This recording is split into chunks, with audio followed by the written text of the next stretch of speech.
I'm not really too sure if Washington Capitals fans like me, and I don't know if a video like this is really going to help my case. We've already made videos talking about Anthony Mantha. That one was kind of a joke video, so it doesn't really affect in the same light, I would think. And we had our entire spiel going on about the Tom Wilson thing, that in which had a whole bunch of dislikes, so okay, I get it. I know this kind of video is not really helping me out, but I wanted to talk about the Bruins and the Caps because their playoff series is currently going on, and after 3 games, we have ourselves a result of an overtime win by the Capitals in Game 1, an overtime win by the Bruins in Game 2, and a double overtime win by the Bruins in Game 3.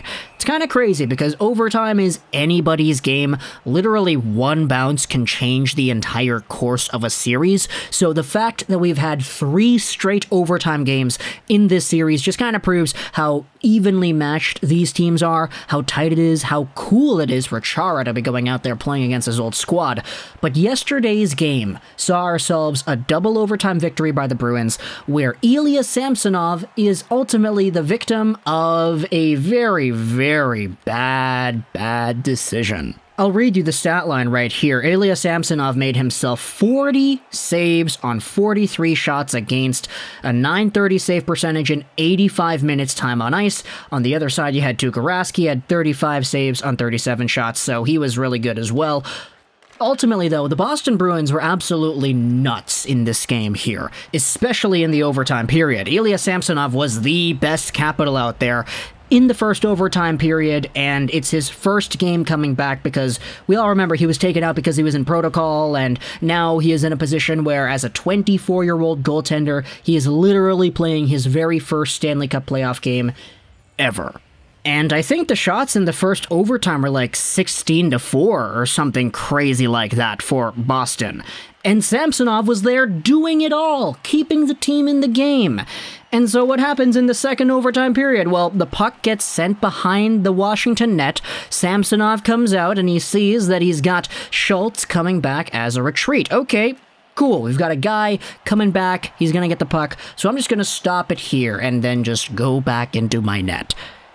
After that happens, you have Schultz. He kind of goes to the puck at a weird angle. He kind of curves outwards, and guess who's right there? It's Craig Smith, who was trailing Schultz the entire time, swoops in, steals the puck, and wraps it around. Samsonov doesn't see it. Okay, it's in the back of the net. And Alex Ovechkin on the bench is absolutely ballistic. He ends up smashing his stick on the ledge of the boards there, and you can see the teammate beside him. He's like, okay, please, just don't get any of the shrapnel in my face or whatever.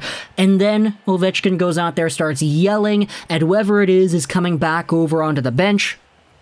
And our professional lip readers in the audience, I don't really think that's a real thing, but we had a lot of people saying, okay, it looks like he's swearing in Russian. And the guys who are coming back onto the bench at this time, you have yourselves Schultz, of course, because he was on the ice, and you also have Ilya Samsonov, the guy who is pretty much the entire reason it even went to 2 overtimes, getting yelled at.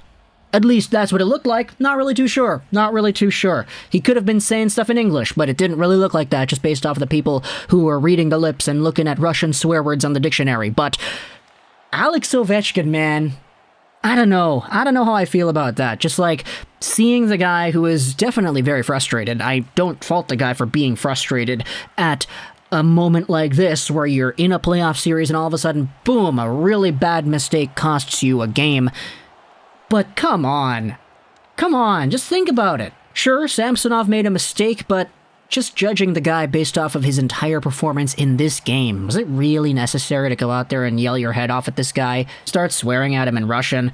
I get that I'm not really in a position to judge people on whether or not they should be yelling at their teammates or not. I don't really know if Ilya Samsonov would care all too much, but it's just that show of class that you would expect from your leader, you know, your captain, the guy who's supposed to be at the top of the ship, making decisions, steering the boat. This is your guy who is your leader, and I don't know how leadership-like it is to go out there yelling at your goalie after you lose a playoff game when he's been pretty good, and he makes a very, very bad mistake that honestly isn't even only his mistake. That was still Justin Schultz, too. Like, come on. Firstly, at the very least, if Ilya Samsonov recognizes, okay, yes, we do have a defenseman coming back in Schultz, but there's a guy trailing him in a Bruins sweater. Okay, let's not just leave it here, let's send it up the boards, let's ring it around for somebody else to get it outside the blue line. Schultz should have been in a position where he's like, okay, I've got a guy on me, and it looks like the goalie's going to leave the puck there. Okay, I need to get to that ASAP. No looping around a few meters to open up an angle for this other guy. Ultimately, it cost the Capitals game number 3, in which they had the lead already beforehand, so yeah, it really doesn't feel good for the Capitals, doesn't it? But at the end of the day, you have yourselves this moment that I just wanted to talk about here, because everybody seems to be giving their 2 cents on it, especially Boston Bruins fans. Oh my gosh! We knew that heading into this series, the bad blood between the fans was going to explode. Especially with the context, you have Chara over there and all that, you have 2 evenly matched teams. We know how competitive the Caps and the Bruins fan bases could be, but I saw way too many posts talking about, oh, look at this Ovechkin guy yelling at his teammate. This is something that Patrice Bergeron would never do. This is our guy over here, Bergeron. Yeah, he's better than Ovechkin. And I'm thinking to myself, well, I mean, it's not like they're really wrong in assessing it like that. It's just like, you know, why is there even a need to talk about it like that? Can't you just look at a moment between Ovechkin and Samsonov and be like, oh, darn. Not have to bring in your own captain into it, try to make it a who's better, who's a more calmer person, who's less of a D-bag kind of thing. I get that people are just having fun with it, but I did see a lot of that, so I just thought I'd bring it up here because, man, we were really seeing the hatred between the Bruins and the Capitals fan base showing itself off here. Every opportunity is a jab at the other team, especially at Ovechkin now because of this entire thing that went on. Everybody was chirping him like, oh, the guy's got 0 playoff goals in overtime. He hasn't shown up in playoff OT his entire career, and now he's yelling at the guy who even is giving them a chance to play a second overtime period. And Samsonov, how ungrateful of a guy. You know, people really getting on their high horse about Alex Ovechkin. And sure, while I personally do not think that what he was doing was all too morally right. I mean, I totally understand where he's coming from. Frustration definitely is a thing. But yeah. But honestly, my thoughts on the whole situation, you guys kind of already know. I don't feel super comfortable seeing how that goes down, just knowing the context, but you know what? It is what it is. I'm sure Samsonov has faced things like this before, and we know Ovechkin is a guy who definitely is a passionate hockey captain. Just kind of weird to see it, you know? Just kind of weird. So, talk to me in the comments what you thought about this entire moment over here. I was really impressed with what Samsonov was doing in the overtime period 1. So, seeing how things go down, unfortunate, but we still have a few more games to go. Hope you enjoyed this video, Trolls and and bye.